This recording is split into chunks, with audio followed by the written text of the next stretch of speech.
Hey guys, I'm your host, Mimi Brown, and you're listening to Becoming Dope.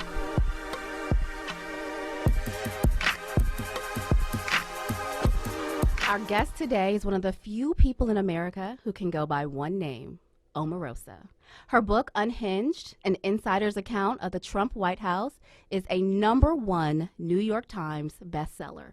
In it, she describes her time at the White House as a former assistant to President Trump. She's joining me today on Becoming Dope to talk about how she became so dope and her journey along the way. Thank you for being here. I am so glad to be here, Mimi, and I'm excited to tell you how I became so dope. Okay, so let's start from the beginning, because I don't know, maybe people know, but you're from Youngstown, Ohio. I grew up in Youngstown, Ohio. I grew up in the Westlake Projects, and I mention that not because I'm just repping for all the public housing, but because I think that there's a unique experience in America when you grow up in public housing that kind of molds and shapes who you are. In my case, I grew up in the first housing project and the oldest housing projects in the United States, and that's Westlake Projects. Really? So what was that experience like growing up? My mother worked really hard to make sure that no matter where we lived, whether we were living in the projects or living on Fifth Avenue, that she made wherever we was an incredible home. Mm-hmm. And so she made the projects feel homely. I mean, I don't know how to express that. Mm-hmm. Gratitude to her, because in spite of the environment we were in, I was enveloped by love. Mm-hmm. And did that, growing up there, did that have anything to do with you and your political aspirations going forward? Well, I talk about in Unhinged how at 11 years old, I met Jesse Jackson. My pastor, Reverend Ross, took us to Idura Park, and Jesse Jackson was speaking there, mm-hmm. and he gave a speech, I am somebody. I am somebody. I may be poor. I may be on welfare. I may live in the projects, but I am somebody. And I thought that he was speaking directly to me. Right. And so that was a very transformative moment for me. And so I went back to the projects like, yeah, I might live here, but I am somebody. So I was always surrounded by people who clearly had a message for me that it's not where you're from, but it's where you're going. Yeah. And so I always focused on my goal of getting out of the projects and making something of myself. You also campaigned a little bit for Reverend Jesse Jackson. I did. Well, I was a volunteer. So I was, I was too young to be on the campaign, but I was fervent. I mean, I had never seen an African-American man standing in such a powerful position. And when he gave his speech at the Democratic Convention and it was on television, I'm like, oh, I shook his hand. Mm-hmm. I talked to him. He saw me. Mm-hmm. And I remember after the convention, there was about 2 months between then and the election. And I remember thinking, I want him to become the nominee, Mm-hmm. And so we volunteered, we canvassed and all that. And, clearly he didn't, but that experience has stayed with me even to this day. Mm-hmm. Do you think that had anything to do with how your life turned out, like that experience as a young girl? I think that all of it Mm-hmm. contributed to, this incredible journey. But truly, it's Christ who is the author and finisher of my faith. And he has quite a sense of humor, because I've had some unexpected twists and turns along the way. But I'm here as a testimony that I am equipped mm-hmm. for whether it's, showing up on Capitol Hill or the White House or Howard, that I can, HU, that I can persevere through any situation. But I have to say that Ohio is very political. Yeah. They call it a battleground state for a reason. Yeah. And in fact, I think something like 13 or 14 presidents have come from Ohio. Mm-hmm. And so you're surrounded by people who are constantly talking about issues that impact people across this country, but they call Ohio the heartland for a reason. Mm-hmm. And so I picked up on that political energy because my uncle also was a labor organizer. Okay. And so going to a protest rally at a young age wasn't unusual for me. Mm-hmm. So when I did, once I graduated from Central State and I made it to Howard, which is just 3.7 miles away from the White House, there was just no question that if I could see it, I could be it. I knew I was going to end up working in the White House some way, somehow. Right. I was going to work there. And so I've had a unique opportunity to work there, not once, but twice, for 2 U.S. presidents, advising those presidents on issues that impact the world. Speaking of that, because I was going to say, many people might think that Trump was your first time at the White House, but you actually worked for Gore and then for Clinton. Yeah, I came out of Howard, and I was working as a volunteer at the DNC at nights. And I had an opportunity to work with a woman named Doris Crenshaw, and she says, you should come and work at the White. No. She asked me specifically, "What are you going to do after you graduate from Howard?" And I said, "I'm not really sure. I may go back to Ohio." I had political aspirations at that point. She said, "Well, I might have a job for you." And that job happened to be working in Gore's office. And then, of course, I stayed there for a year, and then I went over and worked for Clinton's office. So I had 2 appointments in the White House, and it was great to be so young, and to have a chance to work in the most powerful office in the world was profoundly transformative. It's funny because what you just said, how she asked you, well, what do you plan to do after graduation? That's the same question you asked me. What do you plan to do after graduation? And I had no idea. But they don't have the context that I was your professor. Yes, that is true. So going back just a little bit. So I went to Howard. Omarosa was my professor at Howard. Comms. It was comm, like Comm 101. Comms, something. Basic communications. Basic communications. And, of course, I was her favorite. And, I just... For some reason, like I just took to you. I think at the time you were very into pageants. I was always into beauty pageants. Yeah. And you tried to get me to do a few pageants. I did. Miss DC. Miss DC. You weren't down. I was not down, but at the time also I was afraid of my own shadow too. So I was a little like, no, I don't think I can do it. Looking back, I probably would have done them. You would have been Miss Universe. I would have. Listen, okay. So Omarosa was my professor, and after that we kind of just clicked for a while, right? But Mimi, talking about becoming dope, even on campus, and I told Dr. James this. Yeah. There was a sparkle. You had it, and everybody could see that you had it, but you couldn't see that you had it. And so that's what's fascinating about your journey, is that you've always had this humility. And even as we sit here and celebrating the success of your award-winning podcast, I think that it's interesting that you still have that same humility, and I think that will always carry you further than anything in life. Well, thank you for saying that. I, which is exactly what I was getting ready to say. You called me in DC and you asked me what I wanted to do or what was I doing, and I said, I don't know, because I didn't know. And you said, well, why don't you come to LA? I literally packed my bags, and 2 weeks later, I was here in LA, and I've been here ever since. I won't say how many years that was ago, but it was a while. And so, whatever journey that I've been on, whatever, I've experienced here in LA, I thank you, though, because I probably would still be in D.C. working, I don't know, for the government. I'm honored to have a little piece of your story, but the truth of the matter is that you have a very strong vision for your own life and a strong constitution. And I think that when we talk about dopeness and the people who have been extremely successful in life, they know who they are. Yeah. They don't quite know what life entails, but they know that they are going somewhere. Yeah. And so I'm glad to have had a small piece, but I've watched you, and I've had anytime I fly in for a press tour, and I'm like, Mimi is doing it. and that's fantastic to see that you found your way. Thank you. You found your way. Thank you. So, getting back to your story. This is a straight up kumbaya. It really is. It's a love fest. Kumbaya. I love it.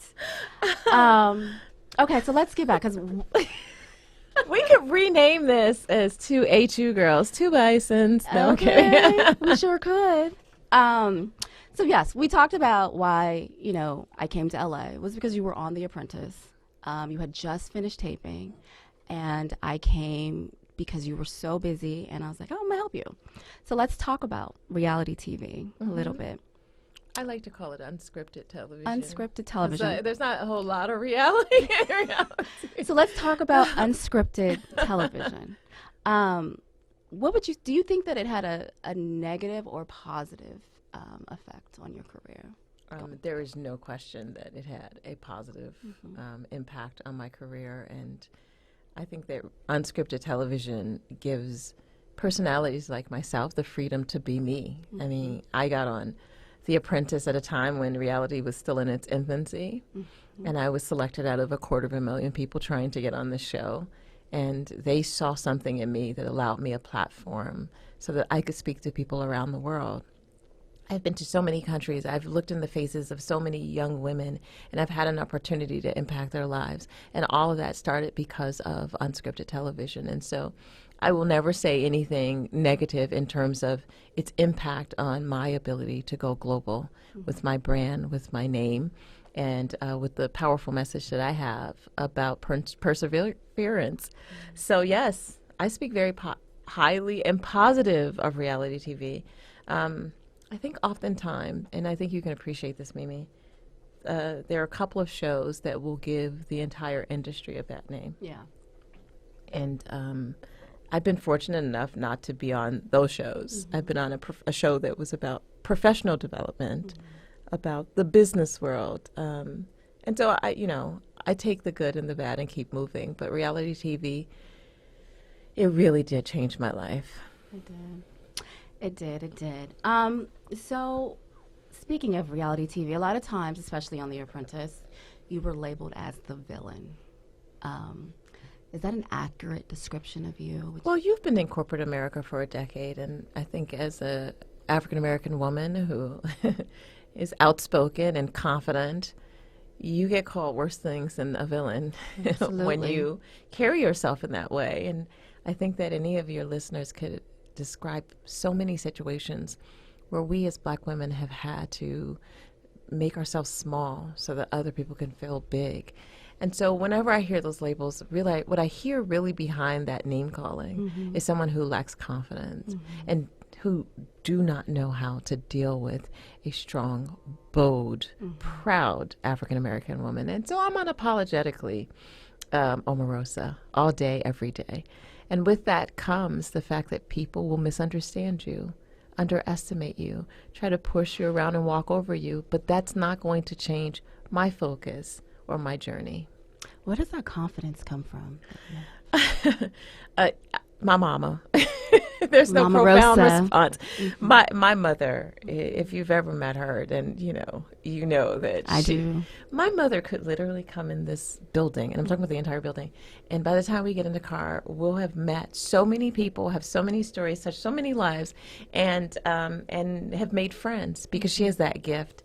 And so my mother has always taught me to carry myself in a certain way, and that I'm not below or beneath anyone but God, and to keep God as the head of my life. And if you carry those lessons into any situation, it's hard to play small. Yeah. And in fact, some of the criticism that I hear when people watch me on television is that I refused to be the cleaning lady, the mammy, the whatever shuck and drive role that traditionally they've tried to box African Americans in on television. They had never seen an Omarosa before. Ever. I sat in a boardroom where I was the only African American woman competing for $1 million opportunity to change my life.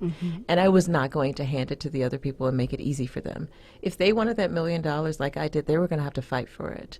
And so oftentimes when people see that you're not going to just hand over opportunities and opinions and your life journey to them, that's when the name calling starts. So I've been able to peel back those layers of insecurities in those individuals, and it has nothing to do with me because I know who I am. I love that. Okay, so let's talk a little bit about your book, Unhinged. What was the motivation for writing the book? Well, this is my third book. My first book was called The Bitch Switch, Learning How to Turn It On and Turn It Off. And I have to tell you a little backstory, Mimi. The book, as I wrote it, was never going to be called The Bitch Switch. It was a woman's empowerment book for women in corporate America. And my publisher was a bit of a bully. And I didn't know the business back then. And I signed this incredible deal, and I took this big advance, but I didn't have control. I didn't have any kind of creative control over the book.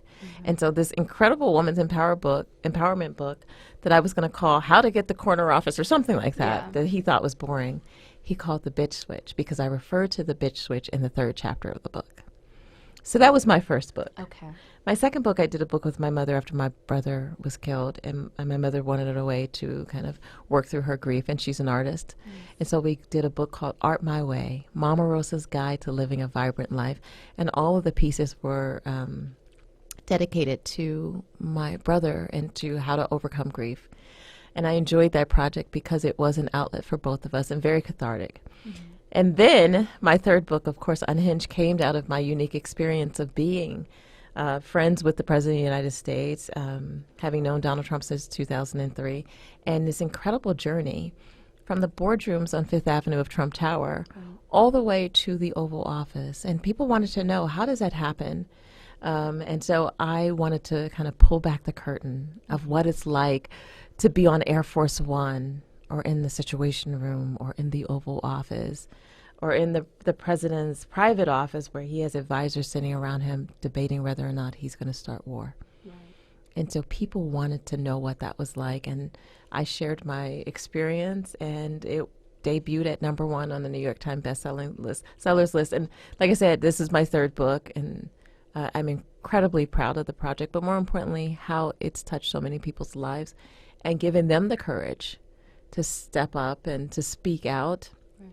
And to do it in a way that was a bit dramatic. But I can't imagine how many people are in their workplaces now and they work for oppressive bosses. Yeah. And it's their one word against theirs. Or, everybody says, oh, that didn't happen. Or you're imagining things or whatever. And you have to find a way to empower yourself. And so that's what Unhinged is about. So when you released Unhinged, did you know that it was going to be, well, you had to know it was going to be a bombshell and extremely controversial? I knew it was going to be a bombshell when, days before the release, the president unleashed his entire legal team on me to try to stop the publishing of the book. He went after my publisher. He went to Simon & Schuster. They wrote letters threatening that if the book were released, they would take legal action, which they did. And of course, they came after me personally to try to stop the release of the book. They threatened news organizations that put me on air not to air the story. So I knew days before the release of the book that we were onto something, because the president and his team were trying to silence me. Now, you don't silence lies, you silence the truth. And actually, I think that a lot of that action and his tweets, of course, helped to catapult the book into the national spotlight. Absolutely, because you wanted to read it. You wanted to know what was in it. You also wanted to know, why was he trying to stop it? Exactly. I mean, I have to ask, because I felt like at the moment when the book was released, you had the entire world in the palm of your hand. Everybody wanted to know what you were going to release next in regards to your recordings. They weren't sure what you had, what you were going to say. What was that like? At times there was a little apprehension, because when the president unleashes his venom on you, his followers come for you.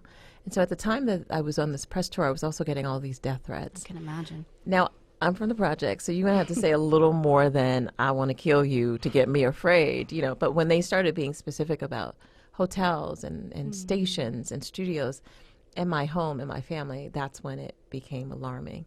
But I also took a couple of pages out of Trump's book. He was all about this bravado and this pomp and circumstances. I'm going to make an announcement. That announcement is going to be Friday, and it's going to be the greatest announcement in the world. My book is going to be the greatest book in the world. My stories are going to be the stories you've never heard from anybody in the universe. Right. So I took a lot of that bravado, but I had the goods to back it up. So I didn't just put out, like he does, the bravado and there's nothing to back it up. I had, as we call it in the business, receipts. Receipts.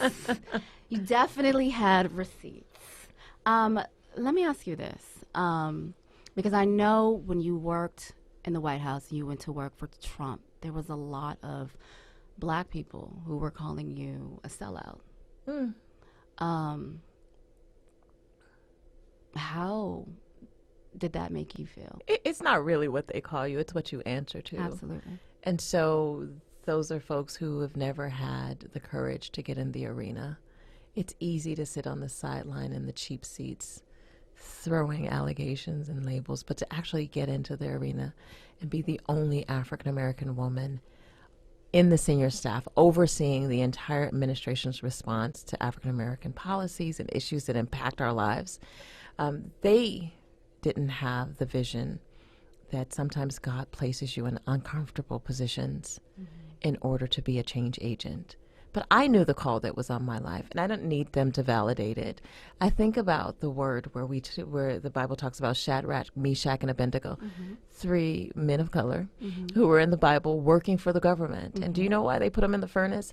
Because they were working for a government official they didn't believe in. And when they started to speak out, they threw them in the furnace. Those are people who don't know the word. They worked in an oppressive administration, and as a result, they had to call on the Lord to deliver them. And that's exactly what I went through.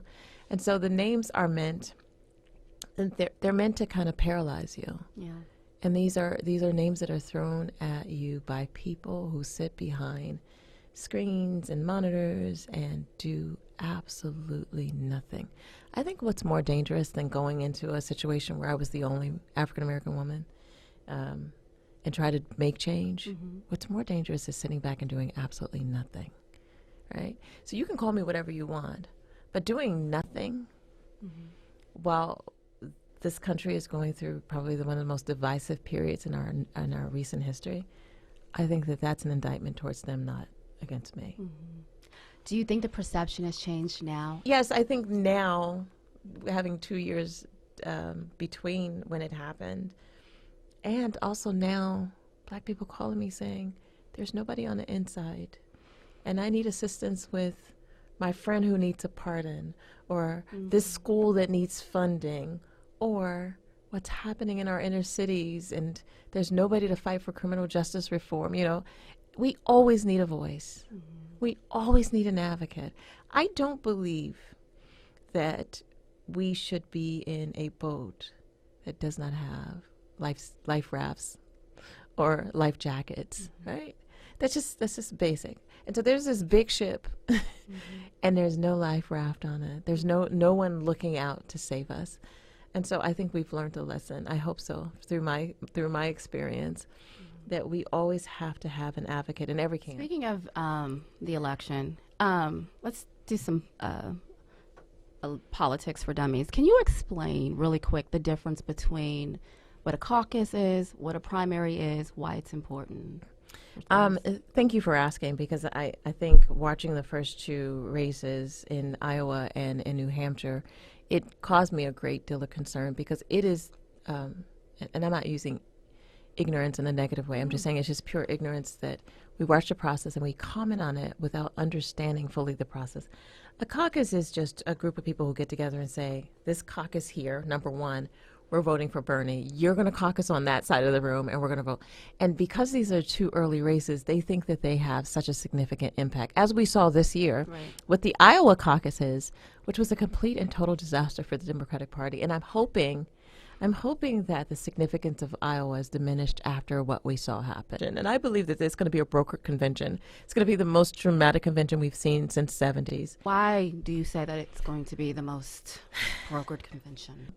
If the doctor here is running, if best friend is running, if Tyler's running, right?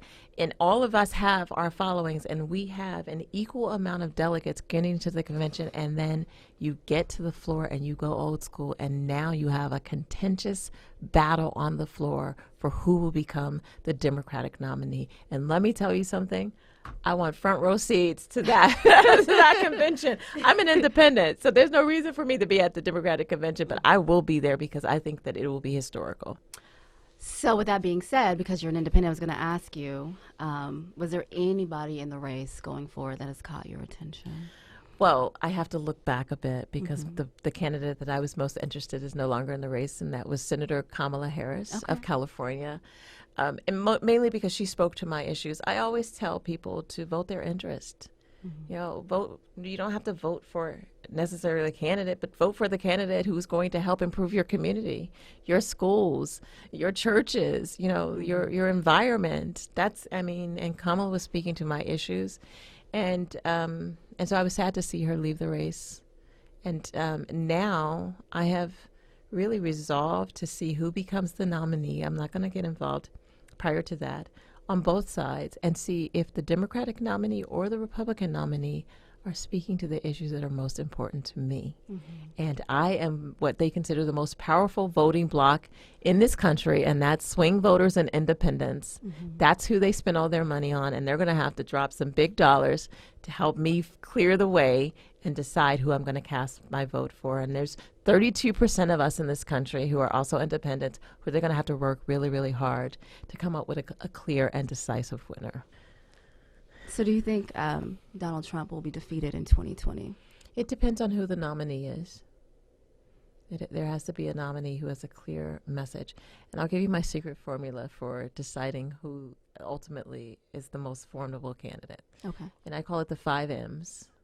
First, it's the man, the candidate, and that's kind of sexist, but in this alliteration, it's an M. So it's the candidate, M, the man, the money, the message, the media, and the momentum. The person who has all of those things in alignment will become president of the United States. So let's take a look. Who has the most money? Who's able to get momentum? You know, who has the media completely enthralled? Whose message is resounding with the American people? And the momentum. If you look at that little formula, you will always choose the winner. And that's the assessment that I use to decide who will ultimately become the winner. That's very interesting. Okay. So switching gears really quick. We talked a little bit about your journey and, you know, how you became Omarosa. What would you say your rock bottom moment was? It would have to have been very early in my life, which was the murder of my father, because I was a daddy's girl. And when your identity is so tied into having loving parents, my beautiful mother, strong, bold, my handsome father, and then all of a sudden, as a little girl, he snatched from you in a very horrendous way. And so that rock bottom, thank God I experienced it so young, so that I could learn from it and persevere. And so that really would be that moment in my life where I was just like, I don't know how I live without my father. But I have learned to carry on and to press through that tragedy and to make something of myself. And I believe that my father would be very proud of the life that I've built for my family and for myself. You've actually experienced a lot of loss. I have. Your father, your brother, your sister. How have you dealt with all of that? Well, first of all, in this life, the word tells us that, you're going to experience loss. And Paul tells us that this life is a race, and it's how you deal with all of the tragedies and the trials and tribulations. But the word that he says that carries me through everything is the joy of the Lord is my strength. And so I've been able to get through every one of those situations because Christ has smiled upon me and has carried me through those situations. Absolutely. And what's the one thing you want people to know about you that they may not know? I think the most important thing that anyone could know is that I live my life a model that Martin Luther King actually said. He says that everybody can be great because everyone can serve. And I have really dedicated my life to a life of service. And that's why I answered the call to ministry. That's why I work with the homeless and at-risk youth. That's why I commit so much of my time to my family, because I believe that greatness comes from serving and being a voice to those who have no voice and fighting for those who can't fight for themselves. And that's truly, I think, the message that people should know, that my life and all that I do really, really is to honor God and to advance his kingdom. Love that. And lastly, the name of this podcast is Becoming Dope. Do you, Omarosa, consider yourself dope? I'm the dopest. Chicka, chicka, what? And why do you consider yourself dope? Because there's no one else like me. I am the one and only Omarosa Manigault-Newman. And that's a powerful place to be. I don't copy anyone. In fact, when God made the mode, he broke it. There's none after, and there will be no others in the future. Yeah. I am Omarosa, and I am dope. There you have it. Omarosa is dope. Thank you so much for coming. You, Mimi, and I'm so proud of you. I say it privately, but I want to say publicly that I am so incredibly, incredibly proud of what you've done with your life. Thank you so much. I appreciate that. And I love you so much. And thank you for coming. And I'm going to let you go so you can go get some lunch. Keep being dope. Thank you guys for tuning in to this episode of Becoming Dope. As always, you can find us on iTunes, Spotify, Google Play, or on our website, becomingdopepodcast.com.